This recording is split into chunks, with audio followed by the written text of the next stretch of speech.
Përshëndetje dhe mirë se vini në udhëtimin tim më të bukur që kam bërë ndonjëherë. Atë në Mardin. Sa po mbërrita në aeroportin e Mardin, kisha një ndjesi sikur ai vend më përkiste mua. Nëse udhëtoni si grup, sjellni një nga kujta turistike të organizuara nëpërmjet aplikacionit Get Your Guide. Për të shkuar në qytet, morali një autobusit Havash që kushtonte vetëm 75 turkish lira. Ja ku takova dhe me shoqen time, me të cilën u drejtuam drejt shtëpisë për të bërë gati për të dalë. Lagja ishte shumë e vogël dhe shumë e bukur. Autobuset po ashtu ishin shumë të vegjël në mënyrë që të përshtateshin me rrugët e lagjeve. Këtu jam në Eski Mardin, në qytetin e vjetër, ku kemi bërë disa foto. Dhe gjithashtu kemi bërë një çaj turk te Taus Mardin. Këtu ndodhem te dyqani Artuk Bey Kafe, ku bleva dhe kafen turke që mua më pëlqen shumë. Në fund vendosëm të shkojmë te Isot Lahmacun Mardin, ku kemi ngrënë lahmacun më të shijshëm që kam provuar ndonjëherë. Ditën e dytë kam nisur duke shkuar tek Palta Burger, e cila ka marrë famë për hamburgerat më të shijshëm në Turqi. Dhe me të vërtet kam ngrënë një hamburger super të shijshëm. Rrugës duke dalë nga qyteti, kemi ndaluar për të shijuar pamjen fantastike që ofron Eski Mardin dhe Kalaja.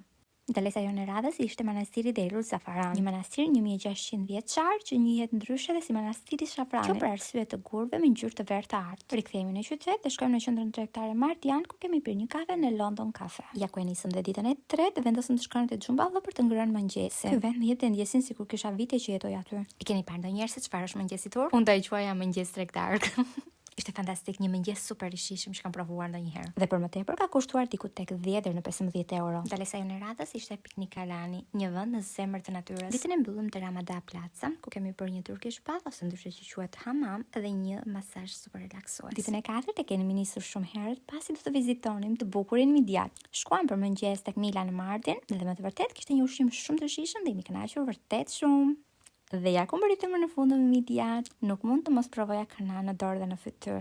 Është diçka që nuk duhet të harroni ta provoni kur të shkoni në Midyat. Më pas vizituam Shadollu Kona, e cila ishte shtëpia e Rejanit. Diçka që nuk duhet munguar është tradita e vendosjes së shamive në kokë. Gjithashtu dhe veshja e fustaneve tradicionale kurde. Nëse keni parë serialin Herxhai, bëni disa prova para se të shkoni në Midyat dhe mësoni kërcimin e Rihani.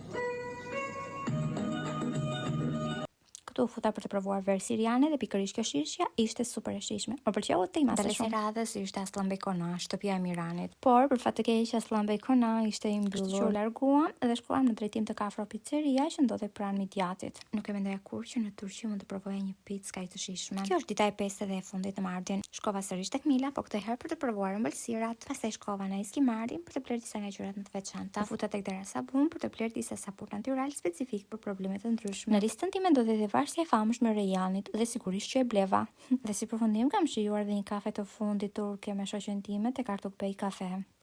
Këto ishin aktivitetet e mia në Mardin. Uroj që kjo video të ketë pëlqyer, të shpërndaj atë me dikë që do vizitoj së shpejti këtë qytet. Kalofshi sa më bukur.